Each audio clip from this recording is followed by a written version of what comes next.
আৰু আজি দেশজুৰি কংগ্ৰেছৰ আম্বেদকাৰ সন্মান যাত্ৰা বাহিৰ হৈছে দেশৰ ভিন্ন প্ৰান্তৰ লগতে অসমতো কংগ্ৰেছৰ এই যাত্ৰা ইতিমধ্যে আৰম্ভ হৈছে সংবিধান প্ৰণেতা বি.আৰ. আম্বেদকাৰ সন্দৰ্ভত অমিত শাহে যেনেধৰণৰ মন্তব্য কৰিছিল সেই মন্তব্যৰ বিৰোধিতাৰে আজি প্ৰদেশ কংগ্ৰেছে প্ৰতিবাদ সাব্যস্ত কৰিছে গৃহমন্ত্ৰী অমিত শাহে ক্ষমা খোজাৰ দাবীত কংগ্ৰেছৰ আজি প্ৰতিবাদী যাত্ৰা সাংসদ গৌৰৱ গগৈৰ নেতৃত্বত গুৱাহাটীতো আম্বেদকাৰ সন্মান যাত্ৰা বাহিৰ হৈছে দিছপুৰৰ মানৱেন্দ্ৰ শৰ্মা কমপ্লেক্সত এতিয়া কটকটীয়া নিৰাপত্তা ব্যৱস্থা কংগ্ৰেছৰ প্ৰতিবাদ ৰুধিবলৈ এতিয়া দিছপুৰ এক প্ৰকাৰ অবৈধ দুৰ্গলৈ পৰিণত হৈছে জনতা ভৱনৰ সন্মুখ মন্ত্ৰী বিধায়কৰ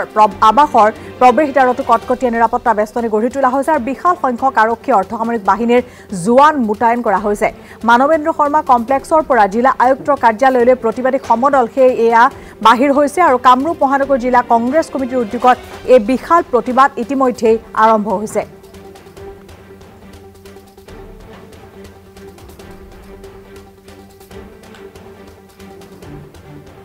বৃহৎ গণতন্ত্ৰ বুলি মানুহে ভাৰতক সন্মান কৰে সেই সংবিধানখনৰ প্ৰণেতাজনক অপমান কৰাটো কেতিয়াও সৰু কথা হ'ব নোৱাৰে আমি এই কাৰণে এই কথাটোৰ প্ৰতিবাদ কৰিছো কাৰণ আপোনালোকে জানে যে গণতন্ত্ৰত নিৰ্বাচিত এখন চৰকাৰক সংবিধানে কি মৰ্যাদা দিয়ে কিন্তু এইগৰাকী গৃহমন্ত্ৰী অমিত শাহ ডাঙৰীয়া ক্ষমতাত থকাৰ সময়ত মণিপুৰত যেতিয়া আমাৰ কংগ্ৰেছ চৰকাৰ হৈছিল তেতিয়া সেই চৰকাৰ ভাঙি দিয়া হৈছে মধ্যপ্ৰদেশত কংগ্ৰেছ চৰকাৰ হৈছিল সংবিধানক অপমান কৰি পেলাই চৰকাৰ ভাঙি দিয়া হৈছে গোৱাত অৰুণাচলত আমাৰ চৰকাৰ সংবিধান অপমান কৰি ভাঙি দিয়া হৈছে আজি আমেৰিকাৰ কোৰ্টত আমেৰিকাৰ যিটো FBI আমাৰ CBI সমপৰ্যায়ৰ federal board of investigation America তেওঁলোকে কৈছে যে গৌতম আদানী এজন ধোকাবাজ চুৰ প্ৰবঞ্চক আৰু প্ৰতাৰক আমেৰিকাৰ কোৰ্টে গম পায় যে ভাৰতবৰ্ষৰ এজন বনিয়া উদ্যোগপতি গৌতম আদানী চুৰ ধোকাবাজ প্ৰবঞ্চক আৰু প্ৰতাৰক আৰু আমাৰ ভাৰতবৰ্ষৰ মানুহে কি বুলি গম পায় যে গৌতম আদানী হৈছে আমাৰ দেশৰ প্ৰধানমন্ত্ৰীৰ আটাইতকৈ বিশ্বস্ত বন্ধু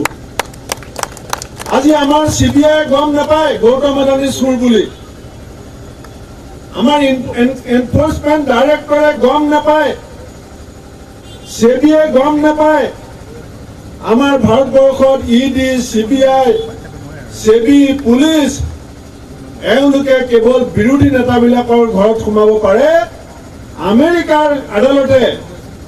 আমেৰিকাৰ FBI যাক চুৰ ফট বুলি কৈছে তেওঁক ধৰিবলৈ সাহস কৰিব নোৱাৰে আৰু তেওঁক ধৰিবলৈ অনুমতিও তেওঁলোকে ল'ব নোৱাৰে ইয়াৰ অৰ্থ কি CBI এটা সংবিধান প্ৰদত্ত অনুষ্ঠান CBI এটা সংবিধান প্ৰদত্ত অনুষ্ঠান ED এটা সংবিধান প্ৰদত্ত অনুষ্ঠান SEBI এটা সংবিধান প্ৰদত্ত অনুষ্ঠান অমিত শাহ ডাঙৰীয়া গৃহমন্ত্ৰী হৈ থাকোতে এই অনুষ্ঠানবিলাকৰ যিটো সাংবিধানিক ক্ষমতা সেই ক্ষমতা তেওঁলোকে হাতিয়াৰ হিচাপে ব্যৱহাৰ কৰি কেৱল বিৰোধী নেতাবিলাকক তেওঁলোকে গ্ৰেপ্তাৰ কৰিব পাৰে বাকি যিবিলাক আচল চুৰ বিজয় মালিয়া পলাই গ'ল মেহবুব চকচি পলাই গ'ল কিমান মানুহে দেশত লুটপাট চলি আছে এসময়ত লুইচ বাৰ্জাৰ এনকুৱাৰী হ'ব বুলি কৈছিল সাৰদা এনকুৱাৰী হ'ব বুলি কৈছিল আজি সেইবিলাক কথা গাত দি থৈ আমি যেতিয়া ৰাস্তাত আন্দোলন কৰিবলৈ যাওঁ তেতিয়া আমাক চুচৰাই বগৰাই পেলাই পুলিচে লৈ যাব পাৰে মই আহি থাকোঁতে দাৰুল বৰকটকীয়ে কৈছে যে আজি তেজপুৰত বহুত পুলিচ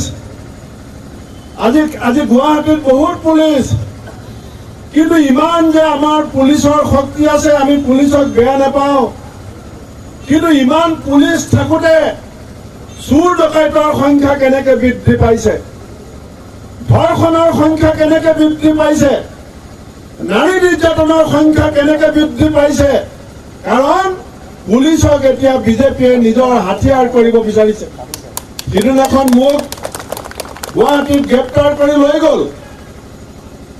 লৈ যাওঁতে ভাবিছিলোঁ পুলিচে মোক টানি আজুৰি গাড়ীত উঠালে যেতিয়া ভিতৰত মোক এৰেষ্ট কৰি নি আছে এতিয়া মই ক'লো আপোনালোকে মোক কিয় ধৰিছে মই আপোনালোকৰ কাৰণে যুঁজি আছো। আমাৰ চৰকাৰ যেতিয়া আহিব আপোনালোকে অল্ড পেঞ্চন পলিচি পাব। আপোনালোককতো বিজেপিয়ে পেঞ্চন নিদিয়ে। আপোনালোকৰ প্ৰমোচনবিলাক হেল্ড আপ হৈ আছে। এতিয়া বহুত কনিষ্ঠবলে হাবিলদাৰ হ'ব লাগে, বহুত ASI হ'ব লাগে, বহুত SI DSP হ'ব লাগে, বহুত DSP এডিশ্যনেল SP হ'ব লাগে। এই প্ৰমোচনবিলাক বন্ধ হৈ আছে। আমাৰ চৰকাৰ যেতিয়া আহিব আমি সব কৰ্মচাৰীক অল্ড পেঞ্চন স্কিম দিম, পুলিচকো দিম, আৰু আমি আপোনালোকৰ প্ৰমোচনবিলাক ৰখাই নথওঁ। আমাৰ চৰকাৰ আহিলে 100 দিনত প্ৰমোচন কৰি দিম। তাৰপিছত লকাপৰ ভিতৰতে মোক 3 কাপ চাহ খুৱাইছে, 3 কাপ চাহ খুৱাইছে, বিস্কুট খুৱাইছে, মিঠাই খুৱাইছে। ইয়াৰ এই কথাটো মই এইকাৰণে কৈছো যে পুলিচৰ দেহাটোহে বিজেপিৰ ফালে আছে, মনটো অসম পুলিচৰ এতিয়া কংগ্ৰেছৰ লগত আছে। গতিকে আপোনালোকে ভয় নকৰিব, আপোনালোকে ভয় নকৰিব। পুলিচৰ দেহাটো আছে বিজেপিৰ লগত, মনটো আছে কংগ্ৰেছৰ লগত। ডক্টৰ ভূপেন হাজৰিকাই গানত লিখিছিল যে সংগ্ৰাম আন এটি নাম জীৱনৰ, সংগ্ৰাম আন এটি নাম জীৱনৰ, সংগ্ৰাম আন এটি নাম জীৱনৰে, ইতিহাসে চিঞৰে জয় জনতাৰে। বিশ্বকৰ্মাৰ দাদাগিৰি এনেকুৱা বহুত মুখ্যমন্ত্ৰী অসমৰ ৰাইজে বনাইছে, আৰু যেতিয়া ৰাইজে বেয়া পাইছে এনেকুৱা বহু মুখ্যমন্ত্ৰীক ৰাইজে ৰাজপথৰ পৰা নমাই তলত বহুৱাই থৈছে। এতিয়া সময় আহিছে। আজি হিমন্ত বিশ্ব শৰ্মাই পৰহি কি কৈছে যে কংগ্ৰেছে আন্দোলন কৰিব নালাগে, ৰাজনৈতিক দলে আন্দোলন কৰিব নালাগে। এইটোৱে তেওঁৰ গণতন্ত্ৰ বিৰোধী।